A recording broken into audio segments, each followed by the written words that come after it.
Coucou à tous et bienvenue dans un nouvel épisode. Petit récap pour les nouvelles personnes. Nous avons acheté un voilier il y a 6 mois. Nous avons passé 3 mois à le retaper dans un chantier avec plein de moustiques. Après, nous avons profité de naviguer sur la côte méditerranéenne pendant un petit mois pour ensuite finir la préparation du bateau pour la navigation hauturière en changeant l'écrément et en installant un électronique de bord neuf. Maintenant, notre bateau Aldwinina et nous sommes prêts pour partir un peu plus loin, direction l'ouest.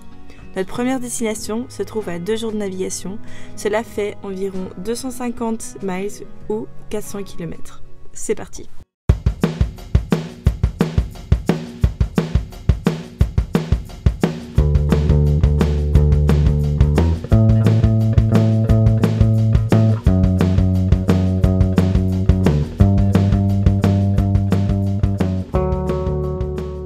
Il nous restait à hisser le Genoa, que nous avons retiré lors du nématage du bateau la semaine précédente.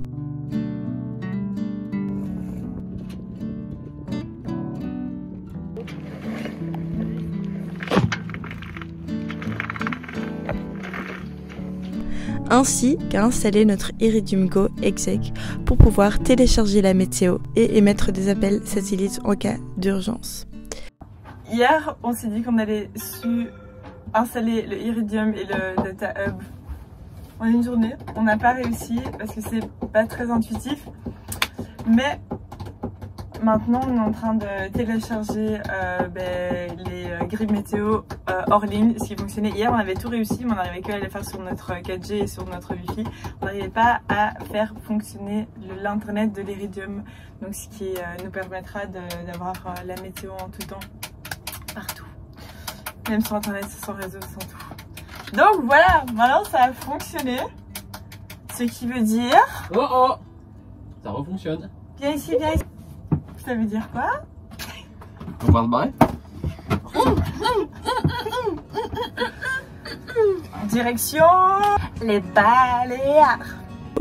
Une fois le plein d'eau, les courses et le gasoil effectués, et après avoir coché la reste de notre checklist de départ, nous avons levé les voiles et pris le large.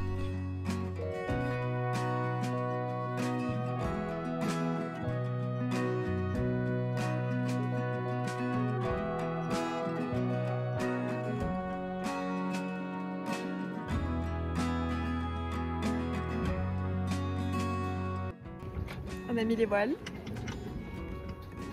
Tout se passe bien. Le pilote fonctionne super bien. Le vent prend un peu et on voit encore un peu la terre, mais plus beaucoup.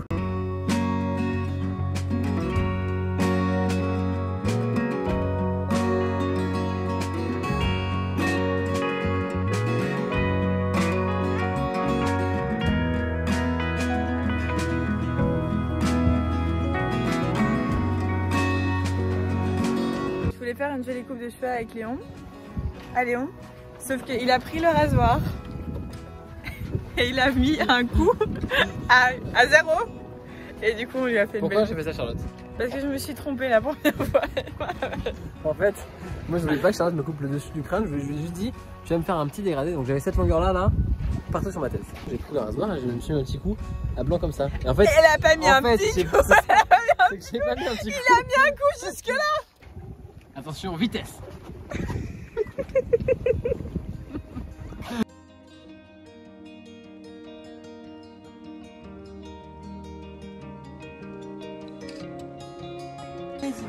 Voyez mes chers amis, la femme avec laquelle je vis.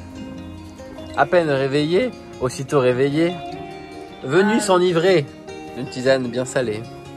Elle a juste une petite tête ronde qui sort de tout son attirail. En plus que mon visage est un peu bouffé du sommeil. Bon, il y a un petit truc qui sonne, il est allé hop chop chop. Voilà, regardez-moi ça, capitaine costaud. Capitaine costaud qui met son gilet et qui part régler les problèmes. C'est beau.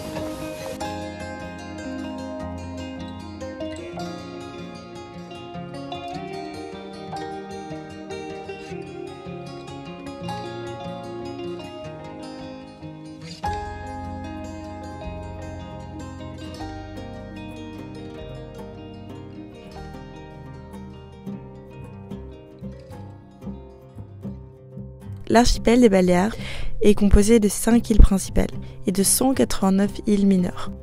Les 5 grandes îles sont Majorque, Minorque, Cabrera, Formentera et Ibiza. Notre premier stop était Minorque. Nous sommes arrivés à la Cala de Mola, au pied de la forteresse de la Mola, un site très impressionnant. On a profité d'être arrivés sur l'île pour se dégourdir les jambes et aller courir un peu.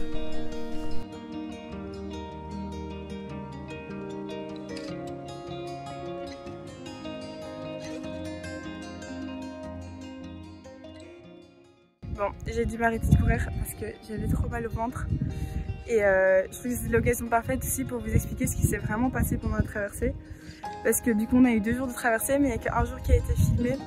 En fait le deuxième jour j'ai été très malade à partir de donc la première journée, première nuit, c'est très bien passé et en fait le lendemain matin je me suis sentie hyper nauséeuse dès le premier repas. J'ai commencé à vomir et en fait j'ai pas arrêté de vomir les 24 heures qui sont suivies.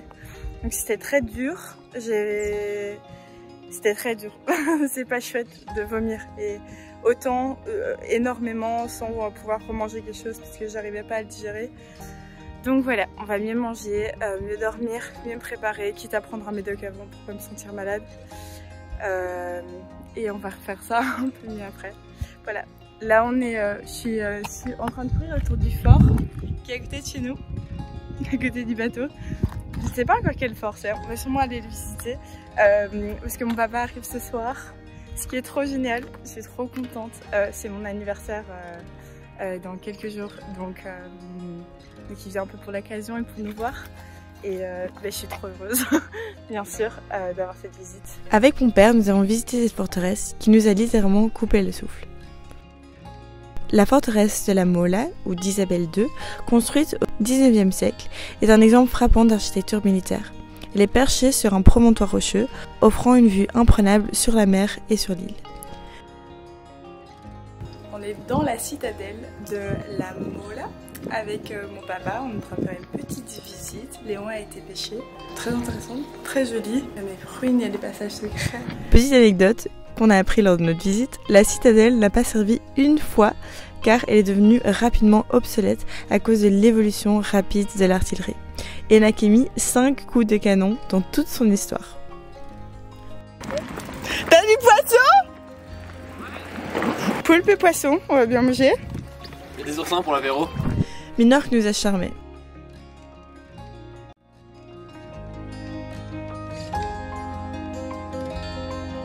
C'est trop mignon quoi.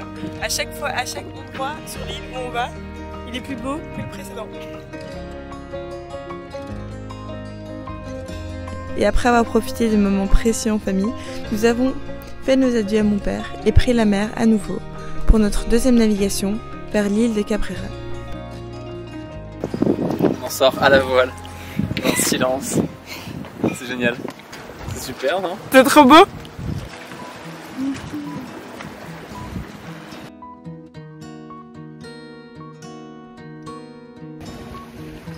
C'est les 5 d'un ami de mon anniversaire. Je fais un vœu, j'espère que ça passe bien. On avance bien.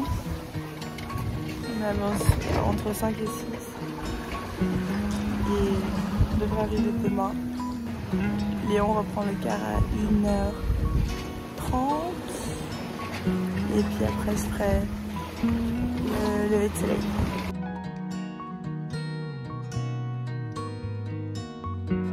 L'archipel de Cabrera, tout comme les autres îles des Baléares, est un fragment du continent qui faisait partie de la masse terrestre il y a plus de 4 millions d'années. Cabrera, situé au sud-est de Majorque, s'est séparé de cette grande île il y a environ 12 000 ans. Aujourd'hui, Cabrera est une réserve naturelle, un petit havre de biodiversité préservé de la pression humaine. Elle partage avec Majorque des caractéristiques climatiques, botaniques et géologiques spécifiques. Arriver à Cabrera semblait irréel, un petit bout de monde encore complètement intact. Les traces humaines sont très discrètes, visibles uniquement dans un petit port et quelques habitations, ainsi qu'une grande tour perchée sur l'un des pics. Les faibles précipitations et les sols pauvres ont conduit à une végétation adaptée à la sécheresse estivale. Donc on peut voir des plantes ligneuses aux feuilles petites et dures, typiques de la garrigue, dominant le paysage. La majorité de l'île est couverte de plantes endémiques, appartenant à différentes familles qui ont développé des stratégies pour se protéger du vent, de la chaleur et du manque d'eau. La faune de l'île est plus simple que celle du continent, en raison de l'isolement insulaire.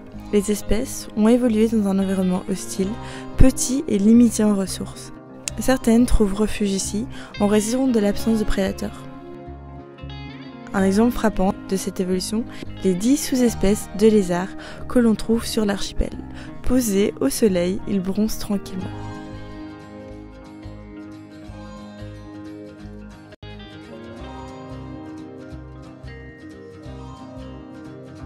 Un autre phénomène remarquable à Cabrera est la transparence de ses eaux.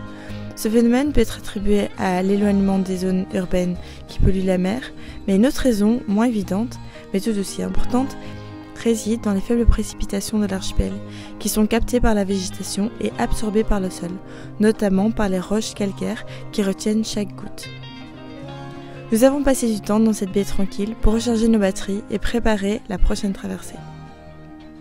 Merci beaucoup d'avoir suivi cet épisode. Si vous avez des questions, n'hésitez pas à nous les poser. Nous serons ravis de répondre à tout le monde. Si vous souhaitez nous soutenir et accéder à notre journal de bord, ainsi qu'à une conversation privée avec nous et les autres tipeurs, rendez-vous sur Tipeee. Un grand merci, en particulier à nos tipeurs. Merci à Victor, FCKL, Stanislas, Pauline, Joseph, Gabriel, Louis et Patrick. Et à la semaine prochaine.